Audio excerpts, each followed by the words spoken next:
क्यों कहा गया शिव जी को देवों के देव, आखिर कैसे हुई महादेव की उत्पत्ति, और साथ ही कलयुग में महादेव कहाँ मौजूद हैं, जानेंगे महादेव के बारे में बहुत कुछ। इसलिए वीडियो को बिना स्किप किए अंत तक पूरा देखें, क्योंकि आज के इस वीडियो में आप शंकर जी के बारे में कुछ ऐसी बातों को जानने वाले हैं जो शायद आज से पहले आपने कभी न सुनी हो। सबसे पहले तो आपको बता दें कि जिस तरह ब्रह्मा जी को सृष्टि का रचनाकार और विष्णु जी का सृष्टि का पालक कहा जाता है, ठीक उसी तरह शिव जी को सृष्टि का संहारक कहा गया है। भगवान शिव के 7 शिष्य थे जिन्होंने शिव जी से प्राप्त ज्ञान का पूरी धरती पर प्रचार और प्रसार किया, जिसके परिणाम स्वरूप सभी धर्मों और संस्कृतियों की उत्पत्ति हुई। तभी से भगवान शिव द्वारा गुरु एवं शिष्य परंपरा की शुरुआत हुई। भगवान शिव भोले ही हैं, क्योंकि ना तो उनके अंदर अहम है और ना ही चालाकी। इन्हें अपनी शक्तियों पर बिल्कुल भी अभिमान नहीं है, जिसके कारण इन्हें भोलेनाथ ही कहा जाता है। इसका एक कारण ये भी है कि एक बार एक असुर ने भगवान भोलेनाथ को प्रसन्न करने के लिए कई वर्षों तक तपस्या की, जबकि शिव जी को पता था कि यह एक असुर है और इसे वरदान देना अच्छा नहीं रहेगा। लेकिन फिर भी भगवान शिव प्रकट हुए और भस्मासुर नाम के इस राक्षस ने वरदान मांगा कि यह किसी के भी ऊपर हाथ रखेगा तो वह वहीं पर भस्म हो जाएगा। लेकिन उसके बाद भी भगवान शिव ने भस्मासुर नाम के इस राक्षस को यह वरदान दे दिया। भगवान शिव ही ऐसे भगवान हैं जो अपने भक्तों को कभी खाली हाथ नहीं जाने देते। भगवान शिव उन लोगों पर बहुत जल्दी प्रसन्न हो जाते हैं जो अपना काम बहुत मेहनत से करते हैं। समुद्र मंथन के दौरान जब समुद्र से विष और अमृत निकला, तब विष को भगवान शिव ने ही अपने गले में धारण किया था और उनका कंठ नीला हो गया था। तभी से भगवान शिव को नीलकंठ भी कहा जाने लगा। लेकिन उस समय शिव जी के विषपान करने के कारण शिव जी का मस्तिष्क भी गर्म हो गया था। ऐसे में सभी देवताओं ने शिव जी के मस्तिष्क पर जल चढ़ाया और बेल पत्रों को भी चढ़ाया, जिससे उनका मस्तिष्क ठंडा हुआ। और इसीलिए तभी से शिव जी की पूजा में इनके ऊपर जल के साथ बेल पत्र भी चढ़ाया जाता है। धरती पर सबसे पहले जीवन का प्रचार प्रसार भगवान शिव ने ही किया, जिसके कारण उन्हें आदिनाथ भी कहा जाता है। शिव जी के अलावा ब्रह्मा और विष्णु जी ने भी धरती पर जीवन की उत्पत्ति और पालन का काम किया और उन्होंने ही धरती को रहने लायक बनाया।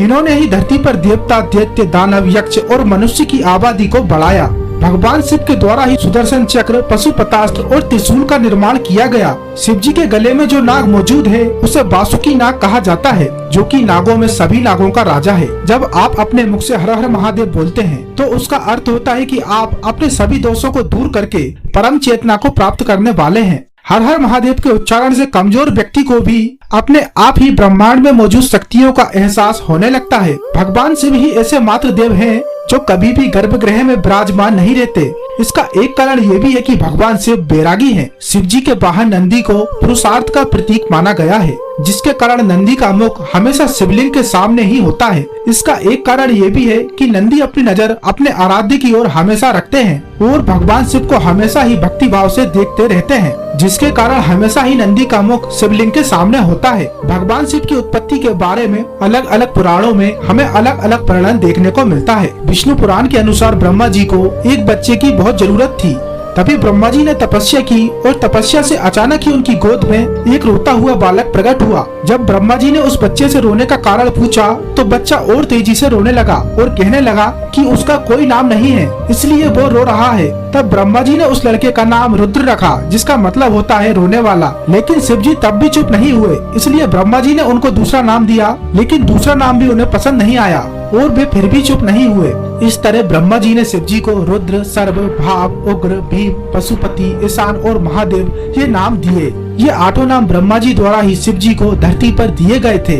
इस प्रकार विष्णु पुराण के अनुसार भगवान शिव की उत्पत्ति ब्रह्मा जी की गोद में होती है। शिव जी की लंबी लंबी खूबसूरत जटाएं और हाथ में पिनाक धनुष के साथ अपने गले में नागराज वासुकी का हार पहने हुए हैं। शिव ही ब्रह्मा, विष्णु और महेश तीनों में सबसे शक्तिशाली हैं, जिसके कारण शिव देवों को देव महादेव कहलाते हैं। भारत ही नहीं बल्कि दुनिया के कई देशों में शिव जी की पूजा की जाती है। हड़प्पा और मोहनजोदड़ो की खुदाई में कुछ ऐसे अवशेष मिले हैं जो ये बताते हैं कि प्राचीन समय में भी शिव जी की पूजा हुआ करती थी। शिव जी के दर्शन और कहानियां दुनिया भर के हर धर्म और ग्रंथों में अलग अलग रूप से विद्यमान हैं। शिव जी की जटाओं में अर्धचंद्र का चिन्ह मौजूद है, जिसका अर्थ होता है कई धर्मों का प्रतीक। शिव जी की वेशभूषा कुछ ऐसी है जिससे कि दुनिया के हर धर्म के लोग भगवान शिव में अपने प्रतीक को ढूंढ सकते हैं। लेकिन बात आती है कि आखिर भगवान शिव कलयुग में कहाँ मौजूद हैं। तो आपको बता दें कि भारत में भगवान शिव से जुड़ी एक ऐसी गुफा मौजूद है जहाँ स्वयं भगवान शिव का निवास है। इस गुफा के अंदर एक निश्चित दूरी के बाद जो भी गया वो कभी भी वापस नहीं आया, इसलिए इस गुफा को रहस्यमय गुफा कहा जाता है। यह गुफा जम्मू कश्मीर से लगभग 140 किलोमीटर दूर उधमपुर नामक एक जगह पर मौजूद है, जिसे शिवखोड़ी नामक गुफा के नाम से जाना जाता है। इस गुफा की खास बात है कि द्वापर युग में भी इस गुफा का वर्णन हमें देखने को मिलता है, जिसमें बताया गया था कि भगवान शिव यहाँ माता पार्वती के साथ विराजमान हैं। इस गुफा के अंदर मौजूद जल को अमृत के समान बताया गया है।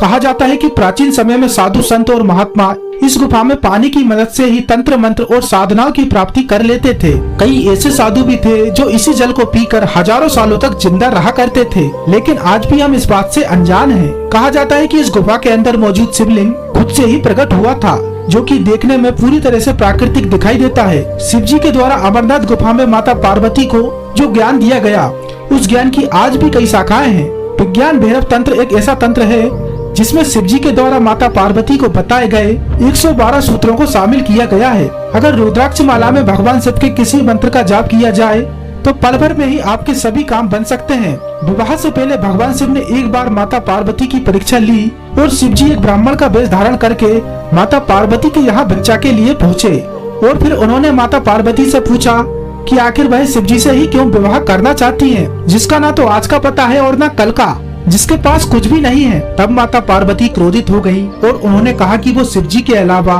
किसी और से विवाह नहीं करेंगी। तभी शिव जी ब्राह्मण के भेष से अपने असली स्वरूप में आए और भगवान शिव माता पार्वती से शादी के लिए राजी हुए।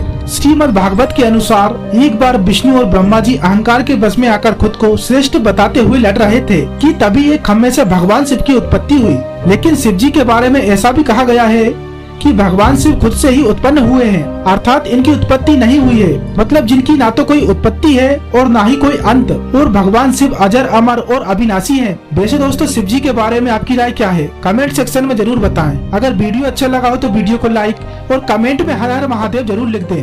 और अगर अभी तक आपने चैनल को सब्सक्राइब नहीं किया है तो प्लीज चैनल को सब्सक्राइब जरूर कर लें, ताकि इसी तरह के और वीडियो सबसे पहले आप तक पहुंच सके। मिलते हैं अगले वीडियो में, तब तक के लिए हर हर महादेव।